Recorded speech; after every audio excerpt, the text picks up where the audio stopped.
और दोस्तों आज हम आए हैं क्योतो को एक्सप्लोर करने। तो क्योतो के बारे में मैं आपको एक इंटरेस्टिंग बात यहाँ बता दूँ।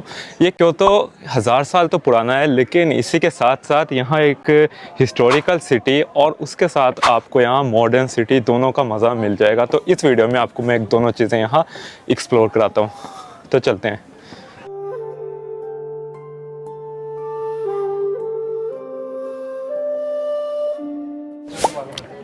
तो अभी हम क्योतो के सबसे ट्रेडिशनल एक एरिया में आ चुके हैं। आप ये देख सकते हैं पीछे मेरा रश। वैसे तो ज़्यादा सारे इधर टूरिस्ट ही हैं, लेकिन ये 1000 साल पुराना एक एरिया है यहाँ का फेमस। और जैसे कि आपको पता ही है कि क्योतो एक यहाँ का कैपिटल रह चुका है, तो इसलिए ये जगह इतनी हिस्टोरिकल भी है और लोग यहाँ देखने भी आते हैं। ये कम लोगों को पता है कि टोक्यो से पहले ये क्योतो एक यहाँ का कैपिटल रह चुका है। तो हाँ, आपने सही सुना। आज के टाइम में जापान की कैपिटल टोक्यो है, राइट? लेकिन क्या आपको पता है, क्योतो जापान की कैपिटल लगभग 1050 साल तक रह चुका है। तो ईयर 794 में इंपीरियर खानमो ने कैपिटल को हेयांग्यो शिफ्ट किया था, जो आज का क्योतो है। और फिर 1869 मेजे एरा में इंपीरियर मेजे टोक्यो गया और जापान का main administrative centre Tokyo shift हो गया। तो बेसिकली क्योतो सिर्फ एक टूरिस्ट प्लेस नहीं है, ये 1000 साल से ज्यादा जापान का एक दिल रह चुका है।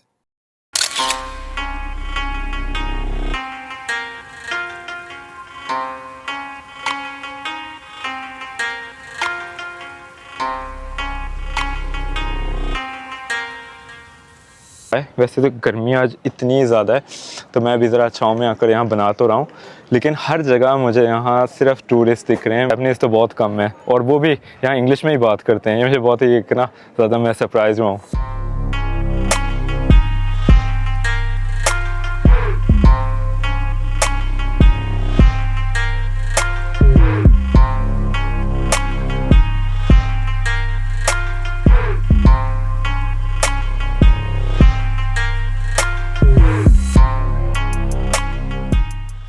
तो अब फाइनली हम आ गए हैं कियोमिज़ु टेम्पल में।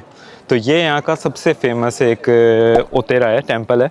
तो ये 1200 साल से भी पुराना बना हुआ है इधर। और इसकी एक चीज़ मैं अगर आपको बता दूं तो इसके अंदर ना ये कोई मॉडर्न आर्किटेक्चर कुछ नहीं यूज़ हुआ। मतलब कील भी लकड़ी की यूज़ हुए हैं जो अभी तक चल रहे हैं। ये भी नहीं कि ये कोई इन्होंने नया बनाया है, जैसे पहले मैंने नगोया कैसल के बारे में आप लोगों को बताया था, ऐसे भी कोई बात नहीं है। लेकिन ये अभी तक ऐसे बना हुआ है। और अंदर तो इसने एंटर होना भी बंद किया हुआ है क्योंकि पुराना है, लेकिन बाहर से देख सकते हैं। और ये मेरे पीछे अगर आप देखो तो यहाँ इतने लोग हैं, भीड़ है, सारे टूरिस्ट यहाँ घूम रहे हैं। तो यहाँ से सीढ़ियाँ हैं ऊपर, ये वाला व्यू चेक करो, बहुत ही कमाल का है। पूरी यहाँ से क्योतो सिटी आपको देखने को मिलेगी।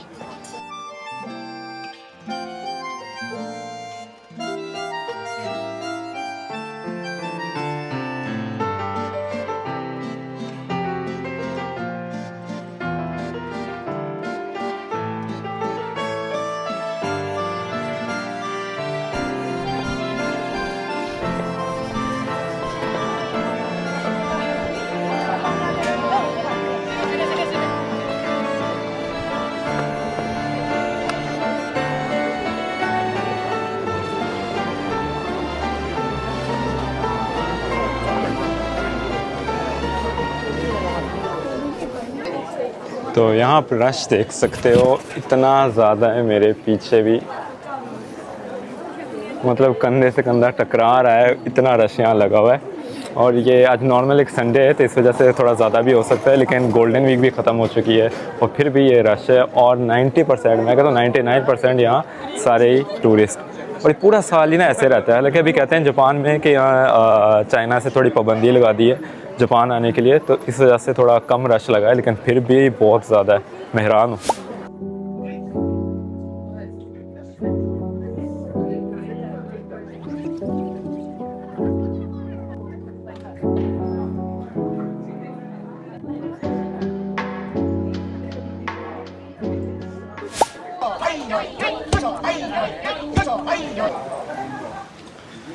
तो ऑनेस्टली ये मेरी सबसे फेवरेट स्ट्रीट है। अभी जो मैंने रश आपको दिखाया था ये तो बहुत ही अखीर का है, बहुत ज़्यादा रश है। अब पीछे देख सकते हैं गाड़ियाँ भी साथ साथ गुजर रही होती हैं।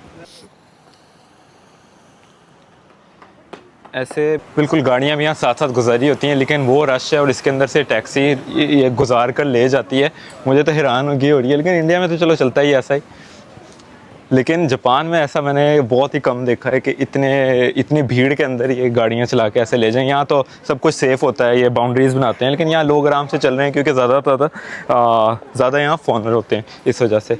तो यहाँ ना चलते चलते मुझे वाइब बिल्कुल आती है। अब जिन लोगों ने एनीमे देखे हैं, अब जिसको मैं जीबीडी कह लूँ, तो वो तो बिल्कुल ऐसी लगती है मुझे। जिन्होंने मूवियाँ देखी हैं, एक ये जीबीडी यहाँ बड़ी फेमस एक मूवी सीरीज़ है, तो बिल्कुल ना मुझे वैसी वाइब यहाँ आती है। अब अगर मैंने किमोनो पहना होता तो शायद ज़्यादा आती है, लेकिन अब थोड़ी शर्म भी आती है उसे पहनने के लिए। यहाँ वैसे दुकानें तो बहुत ज़्यादा हैं जिसमें आप रेंट कर सकते हो, पहन कर चल सकते हो। रिसेंटली भी मैंने बहुत वीडियोज़ देखी हैं जिसमें यहाँ लोग आते हैं, रेंट करके पहनते हैं, लेकिन मुझे इतना ना ज़्यादा शर्म भी आती है और ज़्यादा शौक भी नहीं, क्योंकि अब यहाँ ही रहते हैं।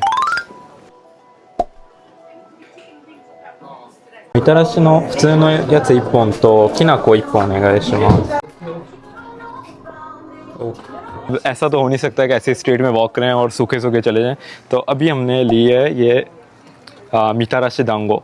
ये यहाँ की ना स्वीट होती है, ये जापानीज़ ट्रेडिशनल चावल से बनती है। ये गरम गरम इन्होंने बना कर दी है।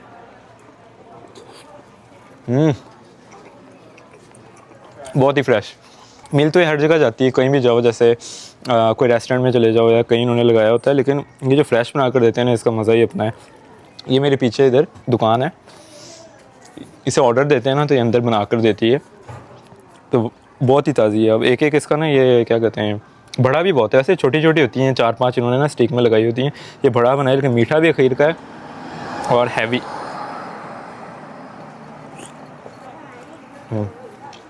वैसे एक स्टिक थी 350 इनकी है, तो थोड़ी महंगी वैसे नॉर्मली 100 की आ जाती है। अब जगह ऐसी है, लेकिन ये आकर तो यहाँ ज़रूर ट्राई करना चाहिए।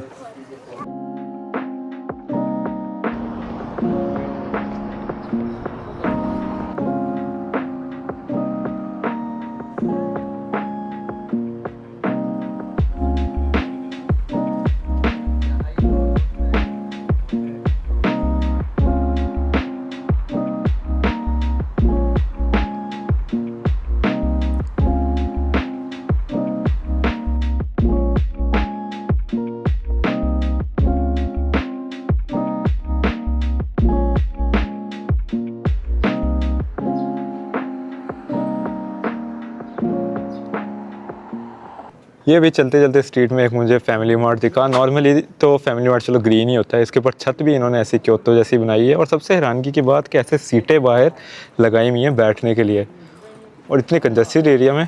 बड़ी कमाल की बात है, मैं तो कहीं नगोया में नहीं कहीं देखा। और अब हम आ चुके हैं क्योतो की एक कम्प्लीटली डिफरेंट मॉडर्न एरिया में। तो ये जो बैलेंस है ना, जो अभी हम देख कर रहे हैं क्योतो से, और ये जो जगह है अभी हम देख रहे हैं, ये पूरा ना क्योतो को बहुत ही खूबसूरत बनाता है। अब सिर्फ ये जगह देख के कोई मान नहीं सकता कि क्योतो है, क्या पता कोई टोक्यो का है या तो कोई ओसाका का है। इधर ज़ारा से लेके कोई थाकाशिमाया जापान का एक बड़ा मॉल होता है, और अरमानी, हर जो ब्रांड है ना, लुई विटन, आपको हर चीज़ यहाँ मिल जाएगी। गर्मी बहुत है।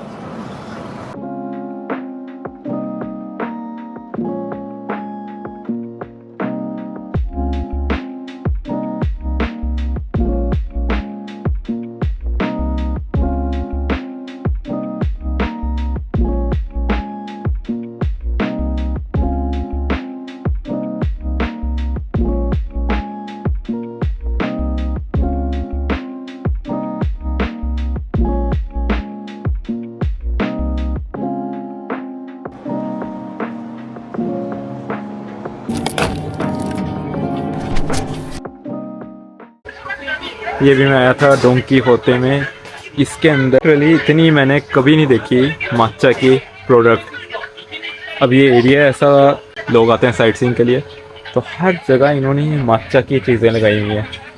माचा पाउडर से लेके ओकाशी, चॉकलेट्स, सब कुछ बड़ी आगे तक ऐसे ही है। ऐसे मैंने जापान में एक चीज़ नोटिस की है हर जगह ही, कि यहाँ जो मॉडर्न एरिया है ना, इसमें भी बिल्कुल गार्बेज नहीं है, कोई गंदगी बिल्कुल नहीं है। हालांकि ये लोग आते हैं देखने के लिए, फिर भी बहुत ही क्लीन है। और कोई जैसे लेफ्ट साइड यहाँ गाड़ी भी चलती है, लोग वॉक भी करते हैं, सब कुछ ऐसे ही चल रहा है, लोग भी चल रहे हैं, दूसरे देखा देखी जो बाहर से हैं वो भी वॉक कर रहे हैं, तो सब कुछ बड़ा ऑर्गेनाइज्ड है।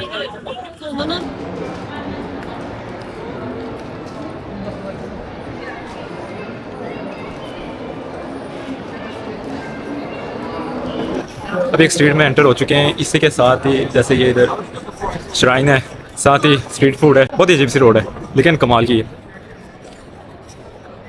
धूप भी इतनी है ना, मज़ा आ गया छाँव के ऐसे नीचे आके। अब ये श्राइन के नीचे सब गुजरे हैं तो ये एक और एक स्ट्रीट यहाँ शुरू हो गई, पता नहीं यार, भूल भुलैया है पूरी।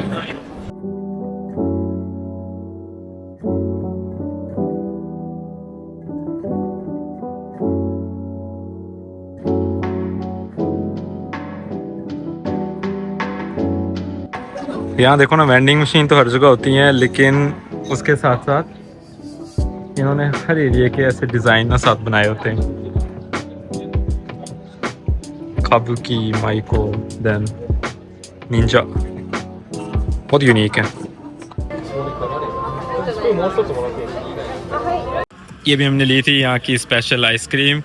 लेने से पहले पता नहीं चला 1150 इनकी एक आइसक्रीम पड़ गई, इतनी महंगी, लेकिन मज़े की बहुत है।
है तो हो गए खाने से फारिग, पेट पूजा पूरी हो गई।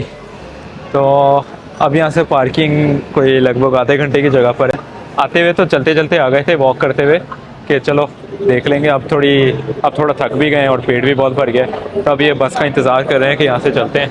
तो बस का भी चलो आपको एक्सपीरियंस कराता हूँ।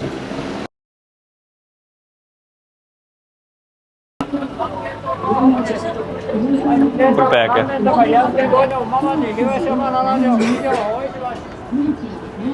आगे बैठ जाते हैं। 次は四条河原町です。 एंड में उतरते वक्त पैसे देने हैं। と光悦本店へ四条京阪夕霧優子でおなじみの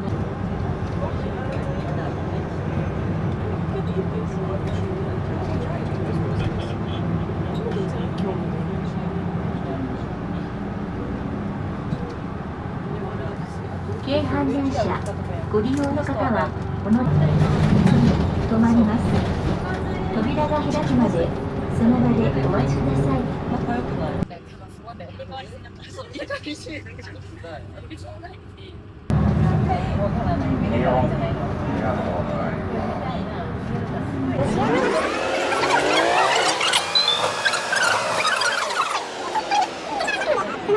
है तो अभी पहुंच गए थे बस में अपने स्टॉप पे, तो लगे कोई 230 येन, सस्ती थी बहुत ज़्यादा। आधे घंटे का रास्ता 15 मिनट में हो गया क्लियर, तो बहुत अच्छा था। लेकिन इधर ना वो नहीं चला, यहाँ जापान में तो सी का कार्ड चलता है या नगोया का हो तो माना का चलता है, यहाँ वो भी टच किया तो एरर हो गया, तो कैश से ही देना पड़ा। लेकिन चल जाता है 1000 येन और कॉइन्स ना, उसके अलावा कोई नोट यहाँ चलता नहीं। लेकिन बहुत अच्छा रहा। लेकिन यार कसम से अंदर से हिला डालती है इतनी बस ये हिलती है ना, लेकिन चलो बहुत मज़ा आया। अब मौसम भी बहुत अच्छा हो गया, अब मैंने ना शर्ट भी पहन ली थी ऊपर, ठंड हो गई है। अब ज़रा गाड़ी की तरफ चलते हैं।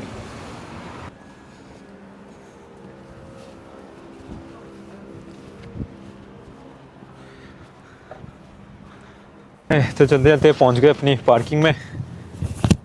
तो ये रही मेरी पार्किंग। आज के थे ये काफ़ी सस्ती मुझे मिली थी, 24 घंटे के थे यहाँ 1400 है ना। तो वैसे नॉर्मली ये छुट्टी वाले दिन आओ तो कितने खड़े 2000 दिन तो लग ही जाते हैं मस्त। तो ये काफ़ी सस्ती मिल गई थी ऐसे ओपन जगह में। ऐसे ना नंबर प्लेट डालो तो गाड़ी की फ़ोटो आ जाती है अंदर। तो पेमेंट का भी ना बहुत तरीका होता है, कैश वगैरह वगैरह सब कुछ है। तो मैं दे देता हूँ 3 मने। तो बस इतनी सी बात है, कैमरा लगा हुआ है, ना कोई गार्ड खड़ा है ना कुछ, तो बस पेमेंट कर दो और निकल जाओ।